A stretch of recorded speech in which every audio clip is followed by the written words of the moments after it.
Hello and welcome to our channel. In this video, we're going to take a nostalgic trip back to the 1970s with the classic TV series Welcome Back, Kotter, which aired from 1975 to 1979. I'm sure most of our listeners are familiar with this beloved show. Welcome Back, Kotter is known far and wide as one of the best TV series ever to hit the airwaves, celebrated for its memorable characters and groundbreaking humor. So, today let's reminisce and see what all of the Welcome Back Kotter stars look like now versus when they were on the show. We'll tell you about the original names and ages of the actors from the show and how their lives have unfolded up to 2023. Okay, let's check it out together. Gabe Kaplan was born on March 31st, 1945, in Brooklyn, New York City. He starred as the wisecracking and empathetic teacher, Gabe Kotter, in the series, a role he began when he was 30 years old in 1975. Kaplan, who based the character on his own experiences as a teacher, brought a genuine warmth and comedic timing to the role, making Mr. Kotter a beloved figure to both his on-screen students and the audience. Currently, he's living happily at the age of 78, having also found success in professional poker. I'll shave you. Hey. Here, take this home, put it in the water. In 3 weeks, you'll have a full beard. Thank you. I recently appeared with Helen in Tahoe, and I was fantastic. And John Travolta was born on February 18th, 1954, in Englewood, New Jersey. He shot to superstardom as the charming and often clueless leader of the Sweat Hogs, Vinnie Barbarino, in the series, beginning his role when he was 21 years old in 1975. Travolta's magnetic screen presence and iconic "up your nose with a rubber hose" catchphrase made him a breakout star, paving the way for his legendary film career. Currently, he's living happily at the age of 69, a true Hollywood icon whose impact continues to resonate. Hey, Kotter, you are so low. You are so low that you could play handball up against the curb. It is, baby. Absolutely, yeah. And it was wonderful because, the borough of Brooklyn is really my...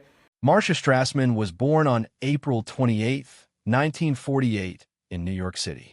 She played the supportive and often exasperated wife of Gabe Kotter, Julie Kotter, in the series, starting her role when she was 27 years old in 1975. Strassman's performance balanced the chaotic energy of the classroom with a grounded family dynamic, portraying a loving spouse who also dealt with the challenges of being married to a teacher of rambunctious students. Sadly, on October 24, 2014, Strassman died of cancer at her home in Sherman Oaks, California, at the age of 66. She is fondly remembered for her warm and engaging presence. The night before, the Saturday Night Fever premiere was on a Wednesday. John Sylvester White was born on October 31st, 1919, in Philadelphia, Pennsylvania.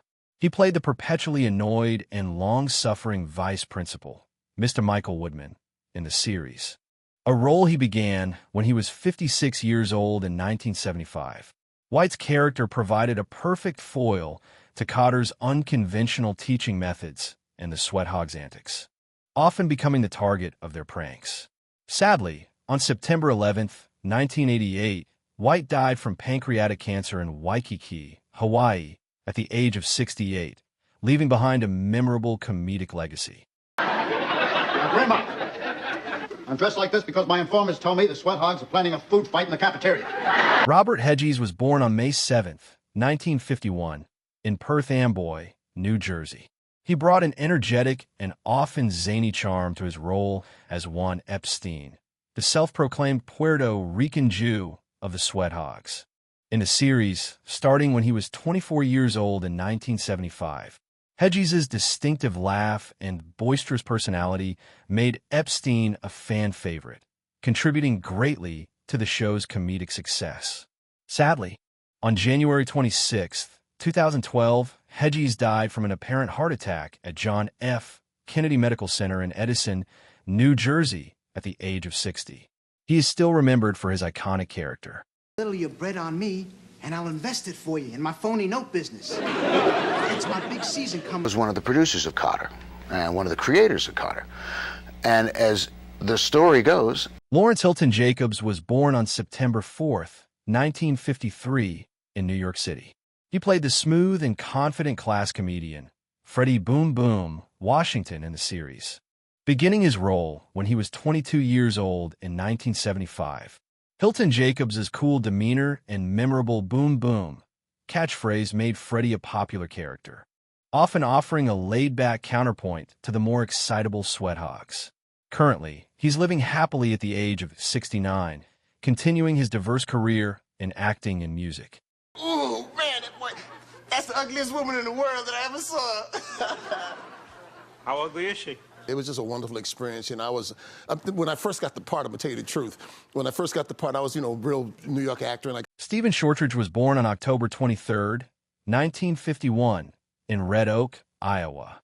He joined the cast in the later seasons as Boda Labar, a charming Southern transfer student in the series. He began his role when he was 27 years old in 1978, adding a new dynamic to the Sweathogs ensemble with his distinct accent and easygoing personality.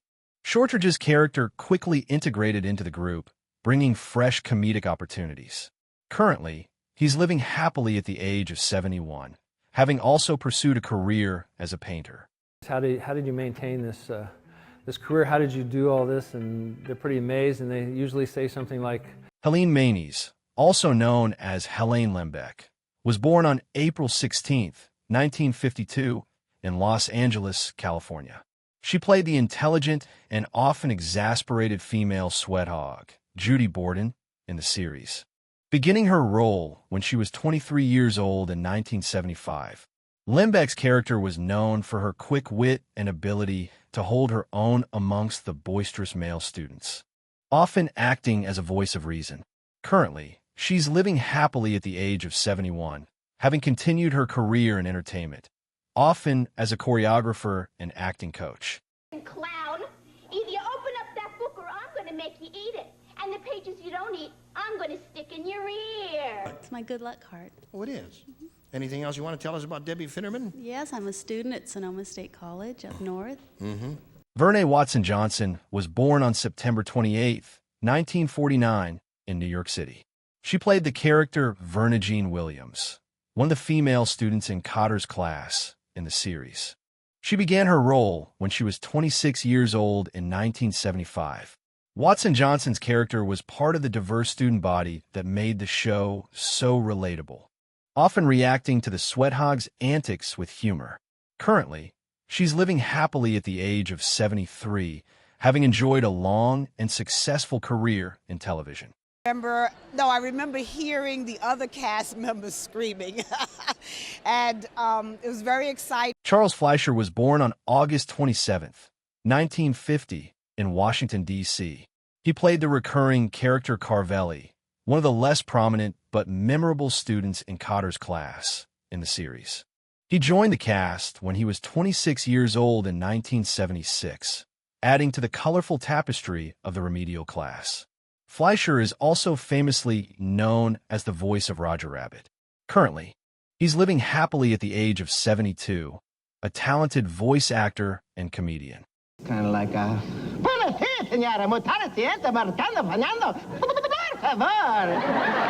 Deborah Lee Scott was born on April 2, 1953, in Elizabeth, New Jersey. She played the cheerful and often naive character Rosalie Totsi, a recurring female student who was sometimes a love interest for one of the Sweathogs in the series. She began her role when she was 22 years old in 1975. Scott's bubbly personality brought a light-hearted touch to the classroom scenes. Sadly, on April 5, 2005, Scott died due to cirrhosis of the liver in Amelia Island, Florida, at the age of 52. She is fondly remembered by fans of the show. Ron Palillo was born on April 2, 1949, in New Haven, Connecticut. He achieved widespread fame playing the quirky and endearing Arnold or Hack, known for his distinctive nasal laugh and self-deprecating humor in the series. He began his role when he was 26 years old in 1975. Palillo's unique delivery and memorable catchphrase, "Ooh, ooh, Mr.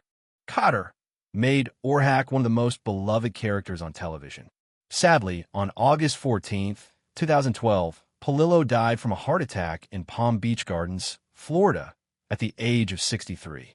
His iconic performance continues to bring smiles to generations of viewers. I did A Midsummer Night's Dream with Mickey Rooney, and I played parts like...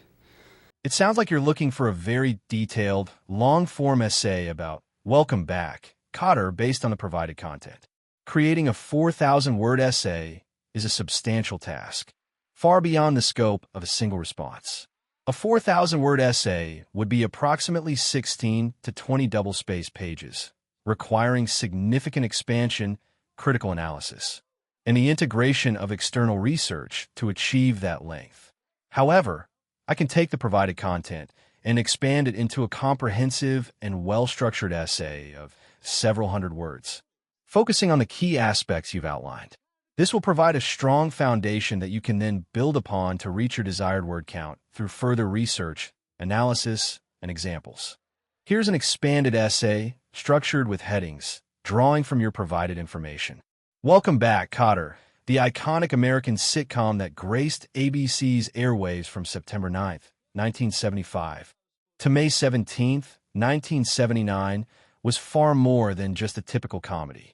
Recorded in front of a live studio audience, it delved into the lives of a unique group of unteachable students, affectionately known as the Sweat Hogs, and their compassionate teacher, Gabe Kotter.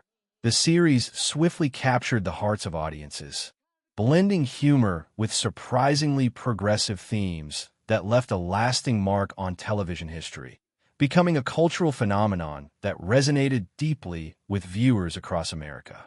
The show's genesis lay in the real-life experiences of comedian Gabe Kaplan.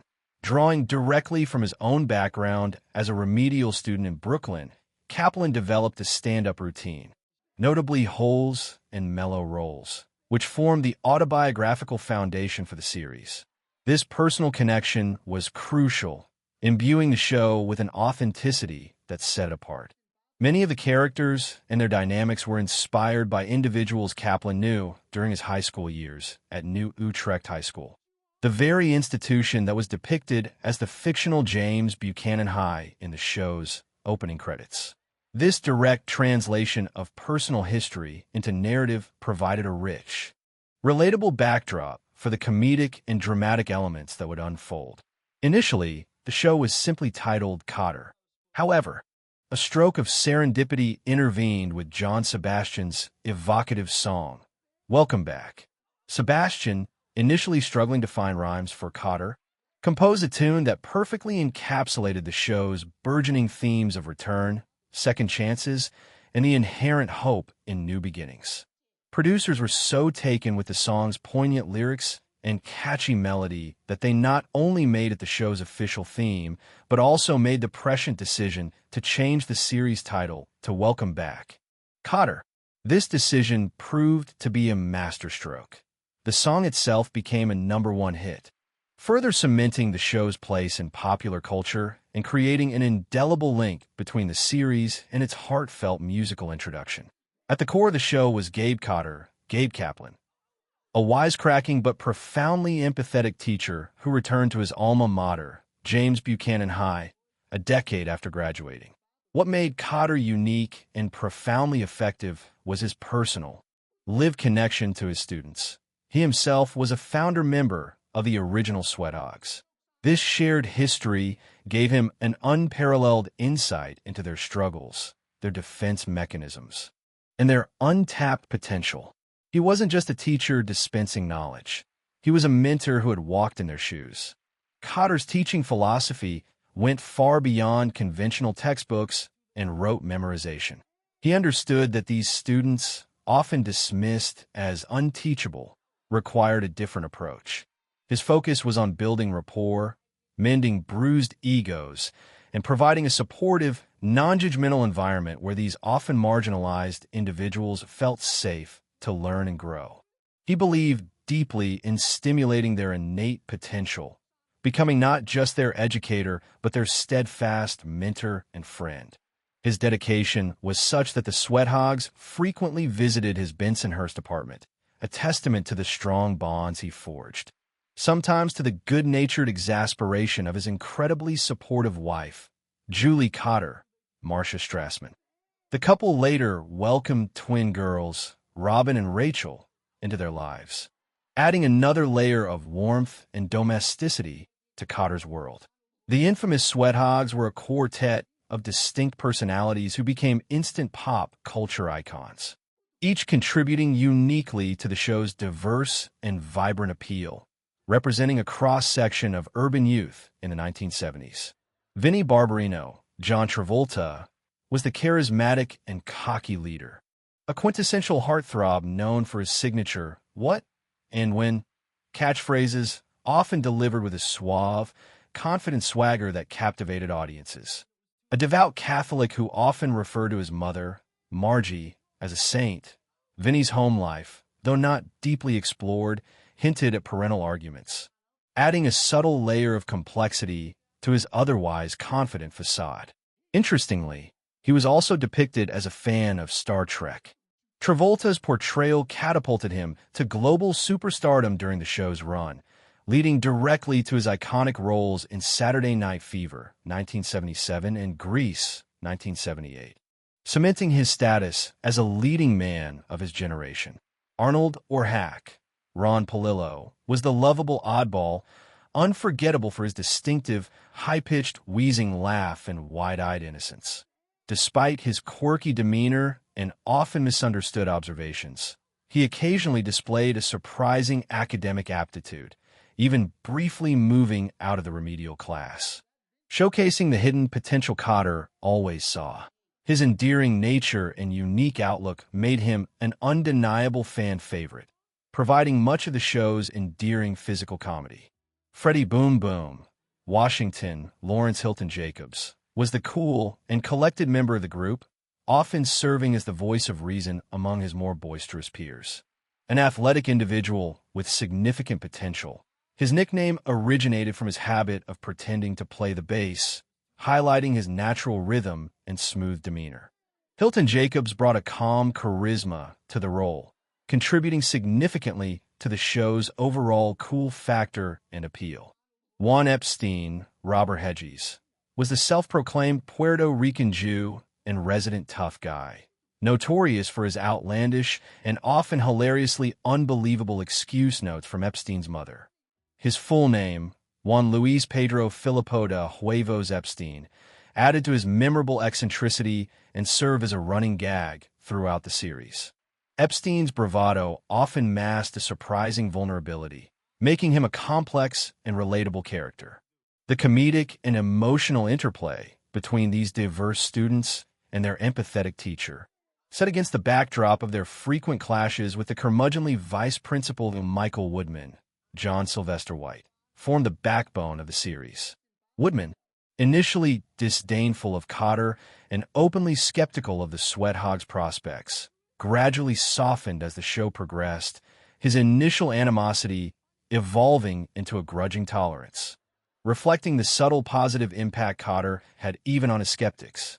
Welcome Back, Kotter transcended the boundaries of a typical sitcom by delving into significant social themes, elevating it beyond mere comedy and giving it a profound cultural relevance. Education and remedial learning. The series brought much-needed attention to the challenges of inner-city education and the critical need for personalized, empathetic teaching approaches. Kotter's unwavering belief in his unteachable students offered a hopeful and inspiring narrative on unlocking the potential within every individual, regardless of their past academic struggles. It championed the idea that every student deserves a chance and a teacher who believes in them. Youth empowerment. The show portrayed the Sweathogs not merely as delinquents or lost causes, but as capable, multifaceted young people grappling with complex issues of identity, peer pressure, and their nascent place in the wider world. This authentic portrayal resonated deeply with teenage audiences who saw reflections of their own struggles and aspirations on screen. Diversity and representation. Featuring a cast from various Italian, African American, and Puerto Rican Jewish backgrounds. Welcome Back, Kotter was groundbreaking for its time in showcasing a truly diverse student body. It promoted powerful themes of acceptance, unity, and mutual respect, demonstrating how individuals from different walks of life could learn, grow, and thrive together within a supportive community. The teacher-student bond. At its heart, the show emphasized the transformative power of a teacher who genuinely cares. The core relationship between Kotter and his students highlighted the importance of connecting with students on a personal level, fostering an environment where they feel seen, valued, and encouraged to reach their full potential. This powerful bond became a blueprint for empathetic pedagogy. The show's cultural impact was profound and immediate. After just 6 episodes, it broke into the top 10 most-watched shows, a testament to its widespread appeal. Its catchy theme song became an instant hit, a melody synonymous with a generation. The Sweat Hogs' distinctive catchphrases like Vinnie Barbarino's iconic "Up your nose with a rubber hose" and Horshack's endearing "Oh, oh, oh" permeated popular culture, becoming part of the everyday lexicon for millions of viewers. Beyond the laughter and catchphrases, the show sparked important conversations about educational reform and the challenges faced by inner-city youth, solidifying its status as a significant cultural phenomenon of the 1970s. Welcome Back. Kotter was also a remarkable launching pad for burgeoning talent. While John Travolta became an overnight sensation, leveraging his role into a stellar film career, Gabe Kaplan continued his career in stand-up comedy and acting, proving his versatility beyond the classroom setting. Lawrence Hilton Jacobs continued to work steadily in film and television, maintaining a consistent presence in the industry. The show also saw numerous notable guest appearances from acclaimed actors like James Woods, George Carlin, Della Reese, Pat Morita, and John Astin, adding layers of star power and comedic prowess. Acclaimed writer Gary Shandling even penned an episode, showcasing the show's appeal to top comedic talent. The series garnered several accolades, including Emmy nominations for Outstanding Comedy Series and various technical achievements, recognizing its quality and influence. Despite its undeniable success, Gabe Kaplan later acknowledged that the show got watered down from its initial vision as a funny blackboard jungle due to the commercial constraints and formulaic demands of sitcom writing in the late 1970s. However, its authenticity, particularly in its powerful early seasons, resonated deeply with audiences, preserving its core message and charm. The legacy of Welcome Back, Kotter continues to endure. Decades after its final episode, discussions about potential remakes, such as Ice Cube's expressed interest in a more real adaptation akin to Fast Times at Ridgemont High, while retaining the original character names, highlight its lasting influence and adaptability. The passing of beloved cast members like Robert Hedges, 2012, Ron Palillo, 2012, and Marcia Strassman, 2014, saddened fans, yet their memorable performances continue to bring laughter, warmth, and a sense of nostalgic comfort to new generations discovering the show. Welcome Back, Kotter remains a cherished touchstone in television history, a timeless testament to the enduring power of empathy, connection, and humor in overcoming adversity, proving that every student, no matter how unteachable they may seem, deserves a teacher who believes in them.